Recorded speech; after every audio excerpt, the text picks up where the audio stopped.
Hello students, welcome to my channel thrivery classes. आज हम discuss करेंगे अकाउंट का टॉपिक जो है हमारा process of accounting. Process of accounting में हम ये सीखेंगे जब हम अकाउंटिंग करते हैं तो हमें क्या चाहिए होता है, हम क्या बनाते हैं और फाइनली हमें किस चीज से क्या पता लगता है। तो सबसे पहले हमारा आइडेंटिफिकेशन ऑफ फाइनेंशियल ट्रांजैक्शंस। जिस ट्रांजैक्शन में हमारा पैसा जुड़ेगा, जिस ट्रांजैक्शन में हमारा फाइनेंस रिलेटेड समथिंग होगा, हम उसी की ही ट्रांजैक्शंस को, वही ट्रांजैक्शंस जो है वो हम अकाउंट्स में रिकॉर्ड करेंगे। जैसे कि हमने किसी चीज के बदले जैसे बार्गेनिंग सिस्टम होता है हमारा, हमने कोई चीज दी और उसके बदले में कोई सामान ही ले लिया तो हमारा वो फाइनेंशियल ट्रांजेक्शन नहीं है।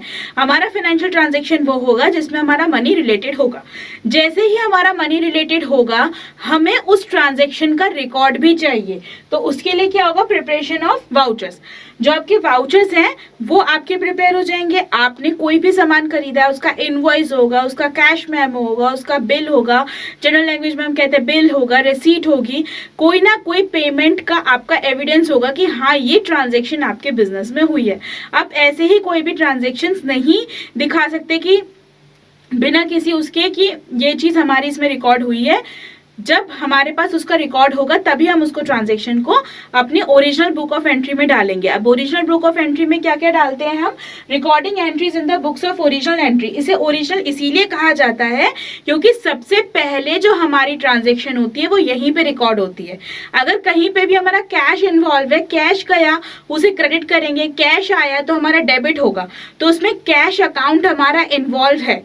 तो उससे हम ये एंट्री करेंगे वो हमारे जर्नल्स में जाएंगी, वो उसे हम कहेंगे जर्नल बुक ऑफ एंट्री। क्या कहेंगे? Journal book of entry. Journal book of entry को जनरली हम बुक्स ऑफ ओरिजिनल एंट्री कहते हैं। जब हमारी कोई भी फाइनेंशियल ट्रांजैक्शन होती है तो सबसे पहले वो जा करके हमारी ओरिजिनल एंट्री में रिकॉर्ड होती है और वो होती है हमारी जनरली जर्नल। क्या होती है वो? हमारी जर्नल। ठीक है। अब इस जर्नल में जितने भी हमने अकाउंट्स मेंशन करे हैं, आपका कैश अकाउंट हो गया, आपका कैपिटल अकाउंट हो गया, फर्नीचर अकाउंट हो गया, स्क्रैप हो गया, and each and every account which is involved in journal will be posted to the ledger। उन सारे अकाउंट्स के हम लेजर बनाएंगे, भले ही उसकी हमारी सिर्फ एक सिंगल ट्रांजैक्शन ही क्यों ना हुई हो, फिर भी हमारा उसका लेजर बनेगा। अगर वो अकाउंट डेबिट हुआ है तो वो अपने अकाउंट में डेबिट ही होगा, नाम उसमें दूसरे का चढ़ेगा। वो हम आगे डिस्कस करेंगे कि हम जर्नल से लेजर में पोस्टिंग कैसे करेंगे। इसके बाद हमारा लास्ट आता है आपका preparation of trial balance and financial statement. अभी ट्रायल बैलेंस कैसे बनता है? ये जो बैलेंस होता है जब हम लेजर्स में जब छोटे छोटे अकाउंट्स बनाते हैं, जर्नल में जितने भी अकाउंट्स आपके इन्वॉल्व होंगे वो आप लेकर के लेजर में सारे छोटे छोटे अकाउंट्स बनाएंगे। इस लेजर में जो हमारी बैलेंसिंग फिगर्स आएंगी वो सारी बैलेंसिंग फिगर्स हम ट्रायल बैलेंस में डालेंगे और ट्रायल बैलेंस हमारा बनेगा। ट्रायल बैलेंस के बाद हमारी फाइनेंशियल स्टेटमेंट्स बनेंगी।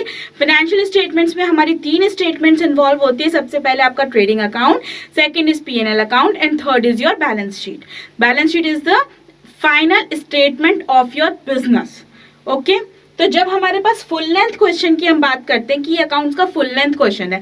फुल लेंथ क्वेश्चन का मतलब होता है कि हमारी पहले फाइनेंशियल ट्रांजैक्शंस हमें पहचाननी पड़ेंगे, हमारे पास क्या क्या टॉपिक आए हैं, फिर उसके वाउचर्स में कितना उसका मेंशन है, क्या अमाउंट है, हम वाउचर से उठाएंगे, कितने अकाउंट्स उसमें इन्वॉल्व है वो हम वाउचर्स में चेक करेंगे। ठीक है। परचेज हुई है, सेल्स हुई है, क्या हुई है वो हमें वाउचर बताएगा। फिर ओरिजिनल एंट्री जर्नल में सब कुछ डालेंगे, फिर लेजर में हम उसके बैलेंसेस निकालेंगे। वो सारे बैलेंस हम एक जगह ट्रायल बैलेंस में इकट्ठे करेंगे। ट्रायल बैलेंस से हम ट्रेडिंग और P&L दोनों बनाएंगे, फिर ट्रेडिंग और P&L से लेकर के हम फिर बैलेंस शीट बनाएंगे। तो ये हमारा पूरा फुल लेंथ क्वेश्चन होता है जो हम अकाउंट्स में कहते हैं कि अकाउंट्स का फुल लेंथ क्वेश्चन है। तो यही हमारी प्रोसेस ऑफ अकाउंटिंग है। सबसे पहले आपको फाइनेंशियल ट्रांजेक्शन्स पहचाननी है, फिर उसके आपके वाउचर्स प्रिपेयर करने हैं, वाउचर्स रिकॉर्ड करने हैं, उन वाउचर्स के बेसिस पे आपकी ओरिजिनल एंट्री होगी। और ओरिजिनल एंट्री से आप जर्नल जब बना लोगे उससे आपके लेजर्स बनेंगे। लेजर के बाद आपका ट्रायल बैलेंस, ट्रायल बैलेंस के बाद आपके फाइनेंशियल स्टेटमेंट्स जिसमें आपके 3 अकाउंट जो है वो इन्वॉल्व होते हैं। आज के लिए आपका टॉपिक इतना ही, जिसमें आपको मैंने प्रोसेस ऑफ अकाउंटिंग थोड़ा सा छोटे में थोड़ा सा खोल करके समझाया है। आपको कोई भी इससे रिलेटेड डाउट हो आप मुझे कमेंट करके बताइएगा, मैं आपका डाउट जरूर सॉल्व करूंगी। Thank you for watching my video.